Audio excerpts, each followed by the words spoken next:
आज के इस एक्सप्लेनर में एक ऐसे असली YouTube शॉर्ट्स एक्सपेरिमेंट का विश्लेषण करेंगे जिसने शुरुआत में तो ग्रोथ के सारे रिकॉर्ड तोड़ दिए और आसमान छूने लगा, लेकिन फिर अचानक एक झटके में उसका ऐसा चौंकाने वाला अंत हुआ जिसकी किसी ने कल्पना भी नहीं की थी।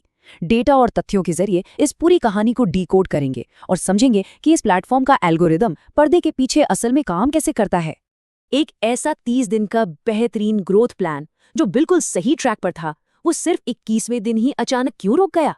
सब कुछ बिल्कुल सही चल रहा था, व्यूज लगातार आ रहे थे, लेकिन फिर एक छिपे हुए एल्गोरिदम ट्रैप ने पूरे के पूरे एक्सपेरिमेंट को बेपटरी कर दिया।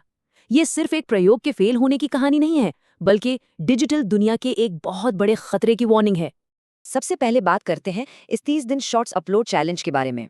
इस पूरी टाइमलाइन को समझना बहुत जरूरी है। डे 1 की एकदम सॉलिड और सटीक स्ट्रेटेजी से लेकर डे 2 की उस भारी गलती तक, फिर दूसरे हफ्ते की लगातार शानदार ग्रोथ और आखिर में तीसरे हफ्ते का वो अचानक आया फ्रीज जिसने सब कुछ एक झटके में रोक दिया। इस घटनाक्रम को दिमाग में रखना बहुत अहम है क्योंकि ये सफलता और विफलता दोनों के बिल्कुल स्पष्ट पैटर्न दिखाता है। तो अब जरा उन शुरुआती सफलताओं और रणनीतियों पर नजर डालते हैं। शुरुआत में जो कामयाबी मिली वो कोई तुक्का बिल्कुल नहीं था। इसके पीछे 3 बहुत ही कैलकुलेटेड कदम थे।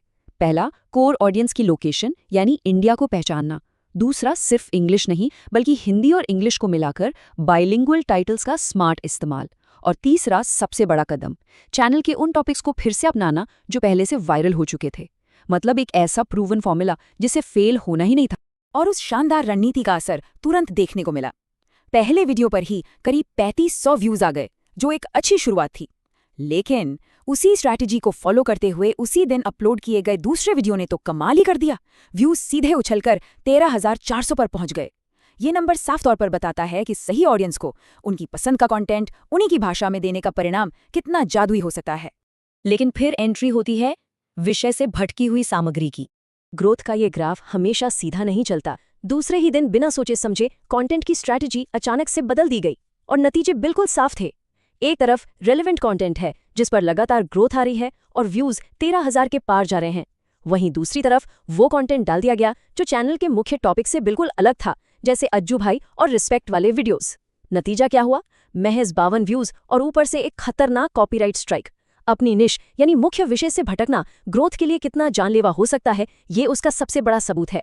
इस पूरी गलती से मिलने वाली सबसे बड़ी और महत्वपूर्ण सीख बस इतनी सी है कि फुटबॉल के स्टेडियम में क्रिकेट नहीं खेला जा सकता। बात बहुत ही सरल है लेकिन गहरी है। दर्शकों को जिस चीज की उम्मीद है, अगर उन्हें वो ना देकर कुछ और परोसा जाए तो एल्गोरिथम और दर्शक दोनों का ही दिमाग घूम जाता है और वो उस कंटेंट को पूरी तरह नकार देते हैं। खैर, इसके बाद व्यूज में जो लगातार वृद्धि हुई वो देखना काफी दिलचस्प। समझदारी इसी में थी कि उस गलती को तुरंत सुधारा गया। क्रिएटर वापस अपने असली विषय पर लौटा और इसके बाद जो रिकवरी शुरू हुई वो कमाल की थी। तीसरे दिन 7500 व्यूज से शुरुआत हुई और 5वें दिन ये आंकड़ा 14,300 तक पहुंच गया। कंसिस्टेंसी का आलम ये था कि 14वें दिन तक आते आते कई वीडियोस 14,400 व्यूज का आंकड़ा पार करने लगे थे। ये एक बहुत ही मजबूत और स्टेबल ग्रोथ थी। अब सबसे अहम सवाल ये है कि ये तेज ग्रोथ आ कैसे रही थी। इसके पीछे एक सटीक गणित काम कर रहा था। सबसे पहले 70 से 79% तक का हाई ऑडियंस रिटेंशन रेट लगातार मेंटेन किया गया, जिसका मतलब है कि लोग वीडियो को काफी देर तक देख रहे थे।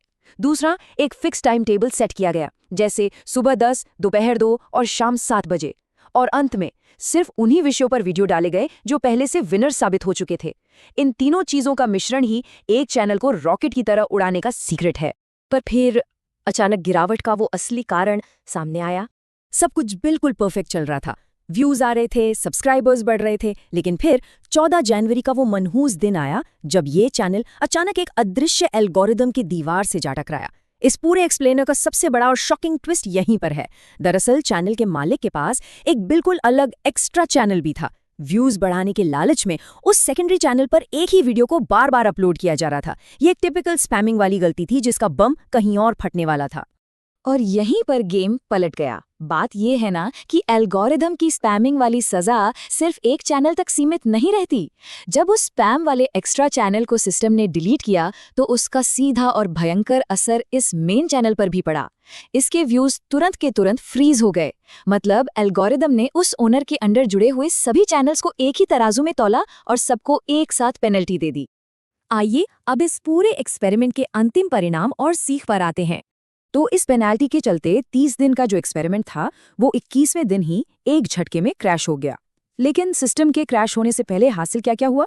48,400 टोटल व्यूज, 3,800 वॉच आवर्स और लगभग 1,900 नए सब्सक्राइबर्स का इजाफा। ये नंबर्स चीख चीख कर एक बात साबित करते हैं कि जो कोर अपलोड स्ट्रैटेजीज शुरुआत में अपनाई गई थी, अगर उन्हें बिना कोई रूल तोड़े कंसिस्टेंसी के साथ लागू किया जाए तो वे वास्तव में बहुत शानदार तरीके से काम करती हैं।